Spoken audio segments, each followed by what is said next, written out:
Bonjour à tous et merci à tous ceux, n'est-ce pas, qui me suivent. Merci pour vos messages, merci pour vos commentaires, merci pour vos partages, merci pour vos encouragements. Alors aujourd'hui, le titre de ce message, c'est le symbole, le secret spirituel derrière les cérémonies. Oui, nous organisons des cérémonies, mais est-ce que nous savons quel est le secret, le symbole derrière chaque cérémonie que nous organisons? Quand je parle de cérémonie, je parle de baptême, mariage, funérailles, des cérémonies qu'on fait pour pouvoir fêter, n'est-ce pas, un succès, soit un examen, soit fêter même 1 milliard, 1 million, voilà, toutes sortes de cérémonies. Et je veux vraiment mettre l'accent sur ces symboles-là, parce qu'on fait des choses sans savoir pourquoi et comment les faire. Je veux parler d'abord de l'anniversaire. L'anniversaire, c'est quoi? Ça symbolise 1 an de plus qu'on a. C'est-à-dire que il y a la Terre qui a tourné autour du Soleil pendant 1 an. Et elle s'est arrêtée au jour précisément où tu es né. Donc le jour où tu es né là, la Terre a tourné autour du Soleil jusqu'à la Terre est revenue au même moment de ta naissance. Ce qui symbolise les 1 an de plus. Il y a une révolution. On appelle ça la révolution autour du Soleil. Et donc, pour symboliser ces 1 an, qu'est-ce qu'on fait? Selon la coutume populaire, on organise une fête. On mange, on danse, on partage la nourriture et tout et tout. Et on est content. Mais qu'est-ce que cela signifie spirituellement? Spirituellement, le fait de préparer la nourriture, le fait de payer la boisson, le fait d'inviter des gens, c'est un partage, c'est une offrande que vous faites au nom de votre 1 an. Ce que les gens ne savent pas, c'est l'offrande que vous donnez aux gens qui sont venus au nom de vos 1 an. C'est-à-dire que venez, on va se réjouir ensemble, j'ai 1 an de plus. Mais derrière ça, il y a cette offrande-là que vous donnez. C'est pour ça, quand vous faites un anniversaire, avant même que les gens viennent s'asseoir pour manger, quand la nourriture est encore dans la cuisine, ce que vous devez faire, vous mettez vos mains et vous priez, vous bénissez ces repas-là. Et vous dites que vous les partagez au nom de mes 1 an, en reconnaissance à mes 1 an de plus. C'est ce que vous devez faire parce que c'est un don que vous offrez aux invités. La cérémonie d'anniversaire est la célébration de la grâce que tu as eue, la grâce d'avoir eu 1 an de plus. Alors quand tu fais un anniversaire, quand tu fais une fête, c'est une offrande que tu donnes au nom de cette grâce-là. C'est une offrande que tu donnes en reconnaissance à cette grâce-là. Et donc, vous ne devez pas faire l'anniversaire comme ça. Comme je disais, priez sur les mains et offrez la nourriture pour dire merci. Merci à Dieu pour ces 1 an de plus. Aussi, il y a certaines personnes qui ne fêtent pas leur anniversaire. Quand l'anniversaire arrive, ils vont payer du riz, du lait, de l'huile, tout ce qui est vivre. Ils prient dessus et ils vont donner aux démunis. Au nom de leur nom en fait, au nom d'eux-mêmes, au nom de cette grâce qu'ils ont reçue, c'est 1 an de plus dans leur vie. Ensuite, le mariage. On fait un mariage. Et ensuite, on invite des gens, on invite la famille pour se réjouir. C'est-à-dire pour manger, pour danser, pour boire et tout. Oui, c'est très important. Mais symboliquement, pourquoi est-ce qu'on prépare? Pourquoi est-ce qu'on mange? Pourquoi on fait des festivités pour le mariage? Déjà, c'est la même chose, c'est le fait de donner aux autres. Le fait d'offrir, de partager, de faire une offrande au nom de l'alliance qui a été scellée. Est-ce que vous comprenez un peu? Parce que toute chose qui est scellée, on fait une offrande. Et le fait de donner à manger aux invités, c'est une offrande que vous faites pour sceller, n'est-ce pas, cette alliance, ce mariage que vous venez d'avoir. Voilà pourquoi c'est très important de comprendre les symboles spirituels de chaque élément, chaque acte qu'on pose. Vous allez offrir la nourriture. Mais avant de donner à manger à ceux qui sont là, ceux qui se marient, je dis bien ceux qui se marient, c'est eux-mêmes qui doivent prier sur leur nourriture. Même si c'est avant que la nourriture quitte la cuisine, je ne sais pas comment vous allez vous arranger. Même si c'est pendant que la nourriture est là, c'est vrai que le prêtre, le pasteur viendra bénir. Mais les mariés eux-mêmes, ils doivent venir proclamer sur cette nourriture-là toutes les bénédictions pour leur foyer, pour leur nouvelle famille qui est en train de se construire. C'est très, très, très important parce que c'est une offrande que vous faites. Mais quand on fait une offrande là, comme on dit, on parle dessus avant de donner. On dit des paroles de bénédiction dessus avant de donner. On ne donne pas ça comme ça. Si vous avez donné ça comme ça, c'est parce que vous ne savez pas que c'est une offrande que vous faites au nom de votre mariage. Mais aujourd'hui, je vous informe que tout ce que vous allez donner, c'est une offrande que vous faites au nom de votre mariage. Ensuite, les dragées qu'on offre. On voit que ça fait joli, ça fait beau. Okay, on fait un mariage, on doit donner des dragées. Bon, quel est le sens même des dragées? On donne les dragées sans savoir le sens spirituel des dragées. Les dragées, je peux dire, à son origine en Grèce. Et ensuite, après, les Arabes ont repris. Mais l'origine même, c'est en Grèce. Et le dragée, l'amande d'abord a une grande signification spirituelle. En plus, le sucre, c'est quelque chose de doux. Donc, ce qui est sucre, l'amande, c'est d'abord la longévité. Et ce qui est sucré, c'est quelque chose qui est doux à la bouche. Et on veut que le mariage soit doux, que le mariage soit mielleux, que le mariage soit sucré. Et l'amande, c'est la longévité, que le mariage dure. Mais vous ne parlez même pas dessus, vous partagez les dragées. Ça fait joli. Voilà, on donne chacun, oui, dragée, oui, oui. Combien même de dragées on doit mettre dans le dragée? Vous mettez le nombre que vous voulez. Et tout ça, c'est pas normal.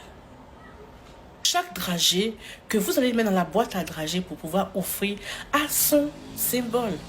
On ne met pas des nombres comme ça de dragées. Souvent, vous dites, bon, on va payer, on va mettre 2, on va mettre 1, on va mettre 5 selon nos possibilités. Non. Normalement, généralement, on met 5 dragées dans la boîte à décoration. Un dragée d'abord qui symbolise la santé. Un dragée qui symbolise la longévité du couple et des deux personnes. Un dragée qui symbolise l'abondance, la prospérité. Un dragée qui symbolise la fertilité, la fécondité dans le couple. Et un dragée qui symbolise le partage. Et les 5 dragées que vous avez mis, vous devez prier pour les 5 dragées. Proclamez ce que vous devez proclamer sur le dragée avant de le partager à qui que ce soit. Mais aujourd'hui, on partage le dragée comme ça. Et non. Ne faites pas des choses comme ça de manière ignorante. Il faudra savoir le symbole de chaque chose. Voilà. C'est vous allez dire, oui, on a prié dessus, c'est fini, on a sanctifié. Non, ce n'est pas de ça qu'il s'agit. Je parle des paroles prononcées. Parce que chaque parole que vous prononcez émet une vibration. Émet une vibration et sur une bonne fréquence, la fréquence que vous lui donnez. Donc, les 5 dragées sont là. Et tu vas prendre les dragées, toi, la femme, le monsieur. Avant de distribuer, vous allez dire, je proclame sur mon foyer l'abondance. Je proclame sur mon foyer la longévité. Je proclame sur mon foyer la fécondité, la fertilité. Je proclame sur mon foyer la santé, le partage, l'amour. Disons, toutes les bénédictions qui symbolisent les dragées que vous avez mis dedans. Quand vous finissez ça, on peut partager tranquillement aux invités. Parce que c'est une offrande que vous offrez. Parlons du gâteau de mariage. Quand le gâteau vient, il est entier. Il n'est pas encore découpé. Et personne ne peut le manger. Tant que monsieur et madame n'ont pas pris les 2 leurs mains pour couper le gâteau. Mais ce n'est pas pour faire joli. Il y a un symbole spirituel derrière cet acte-là. Monsieur et madame, là, le gâteau symbolise leur foyer. Le gâteau symbolise leur nouvelle vie de couple. Voilà pourquoi c'est sucré. Voilà pourquoi il y a la crème. Elle dit qu'on se réjouit dedans. C'est sucré. Les choses qui sont sucrées là, ça a une grande signification. Et donc, qu'est-ce qui va se passer? Les monsieur et madame vont prendre les 2 leurs mains pour couper d'abord le gâteau et pour manger d'abord, ensuite donner à tous ceux qui sont présents dans cette salle. C'est une offrande. Spirituellement, c'est une offrande. Mais pendant que tu coupes ton gâteau, tu ne pries même pas dessus. Tu es là, tu coupes, on va juste faire la photo. Et non, c'est pas ça. Symboliquement, dans ton cœur, proclame des bénédictions sur ton mariage. Proclame des bénédictions sur ton mariage. Proclame des bénédictions sur le sucre qui est dans ton mariage. Tu dis la manière dont ce gâteau est sucré là. Hein, c'est comme ça que mon mariage sera sucré. Et la manière dont je coupe, je partage à ces personnes qui vont manger ce qui est sucré là. C'est comme ça que cette bénédiction là vient sur mon mariage. Oui, c'est pour ça que cette bénédiction a rempli mon foyer de grâce, de sucre, de bonnes choses. C'est ce que toi, la femme, toi, l'homme, vous devez dire pendant que vous coupez le gâteau. Vous priez dessus intérieurement. Vous prononcez les bénédictions pour votre mariage. Parce que tous ceux qui sont là doivent manger ce gâteau-là avant de partir. C'est une offrande que vous leur donnez. Est-ce que vous savez ça? Les gens, on ne fait pas des choses comme ça. Il y a des symboles. Il y a des symboles. Même la coupe de verre qu'on boit, tout ça, c'est des choses symboliques. Donc, avant de faire quoi que ce soit, il faudra parler. Parce que vos paroles émettent des vibrations. Les mariages où tu vas, et on te sert la nourriture, et on dure avant de faire sortir le gâteau. Donc, ce qui fait que les invités s'en vont. Il y a d'autres invités qui ne vont même pas manger ton gâteau. Donc, c'est important que tous ceux qui ont mangé la nourriture mangent le gâteau comme dessert. C'est important parce que le gâteau symbolise ton foyer. Le gâteau symbolise, comme je disais, le sucre, le bonheur de ton foyer. Et donc, tous ceux qui ont partagé, qui ont pris part à cette cérémonie, doivent partir avec un peu de ce sucre-là en eux, doivent manger le gâteau. Et deuxième chose, c'est très très important. Vous, ici en Afrique, j'ai remarqué que dans une cérémonie, on sert les enfants en dernier. On sert d'abord les invités les plus importants. On sert d'abord les adultes. Et après, on sert les enfants. C'est une erreur à ne pas faire. C'est une erreur à ne pas faire. Les enfants doivent être servis en premier. Oui, en premier. Parce que les enfants symbolisent d'abord la pureté. Les enfants symbolisent d'abord la fécondité. Les enfants symbolisent d'abord la prospérité. Oui, il y a des choses, on dit, va donner ça aux enfants cadeaux. Des sacrifices ou des offrandes, on dit, donne ça aux enfants. Pourquoi? Parce que les enfants symbolisent la pureté et la prospérité. Donc, les premières personnes à être servies, ce sont les enfants. Les enfants me grouillent pour avoir à manger dans les mariages. Depuis matin, l'enfant là se promène avec vous de la mairie jusqu'à l'église, jusqu'à la cérémonie. Ils ont faim. Donc, ils courent partout parce qu'ils ont faim. Donc, ils veulent passer leur faim. Ils jouent, ils courent. On ne pense pas à eux. C'est quand on a fini de servir les grands là qu'on sert les enfants. Même le gâteau de mariage, c'est les enfants qui doivent manger le gâteau premier. Après, tout juste après les mariés, les enfants viennent. Ensuite, les grands. Normalement, c'est comme ça que ça doit se faire. Parlons des funérailles.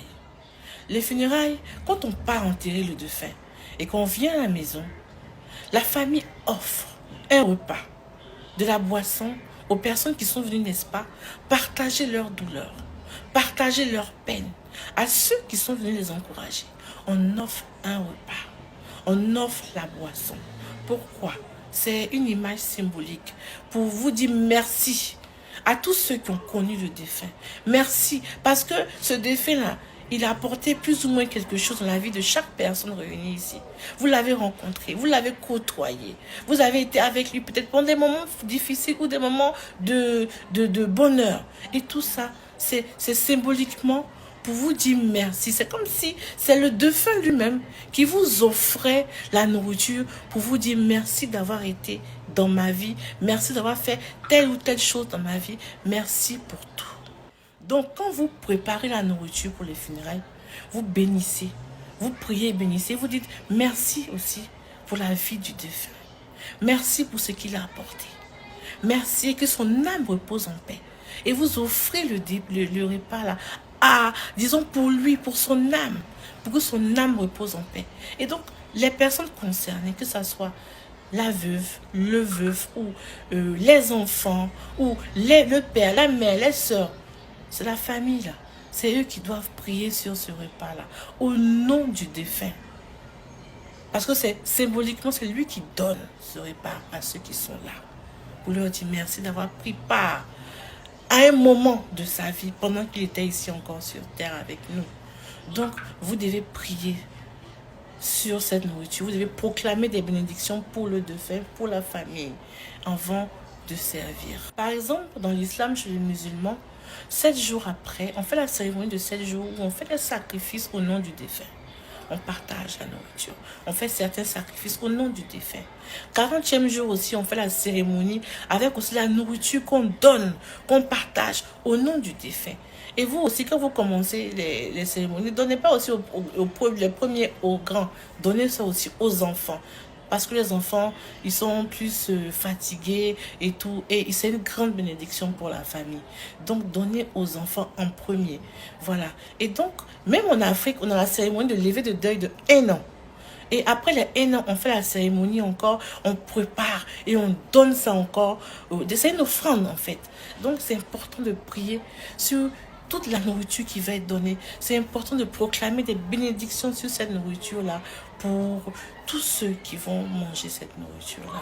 Pour ceux qui font des cérémonies, par exemple, pour la promotion dans le travail, ou encore pour fêter leur milliard, ou encore pour fêter leurs millions. Voilà, il y a plein de choses qu'on peut fêter, hein, tout ce qu'on veut fêter. Mais il est important de faire des offrandes pour ceux, pour dire merci, pour être reconnaissant pour ce qu'on a reçu, pour ce qu'on a eu. Il est important de faire des offrandes. C'est-à-dire que même si vous ne faites pas une fête pour inviter les gens, même si vous faites une fête, déjà priez sur la nourriture pour dire merci pour cette promotion, merci pour ce milliard, merci pour ce que j'ai reçu. Vous donnez la nourriture aux gens. Si vous ne pouvez pas faire une fête, faites des offrandes. Achetez du riz, du lait, du sucre, tout ce qu'on peut manger, des vivres. Et au nom de votre boutique que vous avez ouverte, au nom de votre promotion que vous avez eue, dites merci et partagez aux démunis. C'est très important de faire toujours une offrande quand on reçoit quelque chose. Je vais revenir sur les anniversaires. Aujourd'hui, il y a une certaine mode où la personne qui fête son anniversaire invite ses amis, n'est-ce pas, dans un restaurant chic. Et à la fin, on donne la facture de chacun. On dit, bon voilà, c'est votre contribution à l'anniversaire. Quelle contribution? Quelle contribution? Ne faites jamais ça. Quand tu fêtes ton anniversaire, c'est toi qui offres. Quand tu fais ton mariage, c'est toi qui offres. Funérailles, c'est toi qui offres. Oui, c'est vrai que les gens peuvent venir t'aider un peu et tout, mais la majeure partie, c'est toi qui dois donner. Parce que tu offres quelque chose pour ton anniversaire, pour ton mariage et tout. Tu ne veux pas faire payer ceux qui viennent. Ça ne se fait pas spirituellement, c'est même pas bon signe. Ça ne se fait pas. Tu n'as pas l'argent pour faire l'anniversaire, c'est pas la peine de faire. C'est toi qui dois offrir. Ça doit ressortir de toi. Prends l'argent, paye des vivres et donne cadeau aux démunis. C'est pas grave si on n'a pas dansé ou faire des photos pour mettre sur Facebook. Faire les photos sur Facebook, sur Instagram pour dire que oui, on a fait l'anniversaire dans un endroit chic et tout. Mais non, c'est pas ce qui est important. C'est pas ce qui est important parce qu'il y a un symbole spirituel derrière chaque acte qu'on pose. Tu n'as pas l'argent, fais ton anniversaire tranquillement, paye des vivres et donne-les aux démunis. Oui, le 5 juin passé, le jour de l'anniversaire de ma fille, j'ai payé des choses, on a donné cadeau en son nom. Voilà. Et donc, toutes ceux qui m'approchent, qui me disent, c'est mon anniversaire aujourd'hui, qu'est-ce que je dois faire? Tu dois faire quoi? Achète du riz, achète du lait, achète de l'huile, achète du pain, tout ce que tu peux acheter. Et va donner cadeau en ton nom aux démunis, soit aux prisonniers, les gens qui sont en prison, des femmes emprisonnées, des jeunes emprisonnés, des hommes emprisonnés, va leur donner cadeau. Par exemple, dans les pays anglophones, quand on part dans un anniversaire ou dans un mariage, que ce soit au Ghana ou au Nigeria, les invités repartent avec des cadeaux. Parce que ceux qui invitent donnent des cadeaux à ceux qui sont arrivés. Et aujourd'hui, regardez aussi le gâteau d'anniversaire. Avant, les gâteaux d'anniversaire étaient ronds. Le symbolique même du gâteau. Pourquoi on fait un gâteau de mariage ou d'anniversaire, comme je l'ai dit? Au début, le gâteau d'anniversaire était rond. Ça symbolisait le soleil. Parce que la terre fait le tour autour du soleil. Donc, ce qui symbolise les 1 an. C'est pour ça que le gâteau était tout rond avant. Et on mettait les bougies autour. On ne met pas les bougies comme ça dans le gâteau. Non, non, non. On mettait les bougies autour pour symboliser le cercle, le cycle de la vie. Voilà, c'était ça. Et quand la personne, c'est son anniversaire, qu'est-ce qu'il va faire? Elle va souffler les bougies. C'est un symbolique fort. Voilà pourquoi on dit « fais un vœu ». On ne sait même pas pourquoi on dit « fais un vœu ». Oui, on dit « fais un vœu » avant de souffler. Parce que c'est ton année que tu viens de finir en fait. Ça dit que tu as fini l'autre année. Donc tu fais un vœu pour la prochaine année que tu es en train de débuter. Aujourd'hui, on fait des gâteaux carrés, triangles, avec des lettres, tous les modèles. Mais le gâteau, le premier gâteau d'anniversaire, c'était un gâteau rond, avec des bougies autour.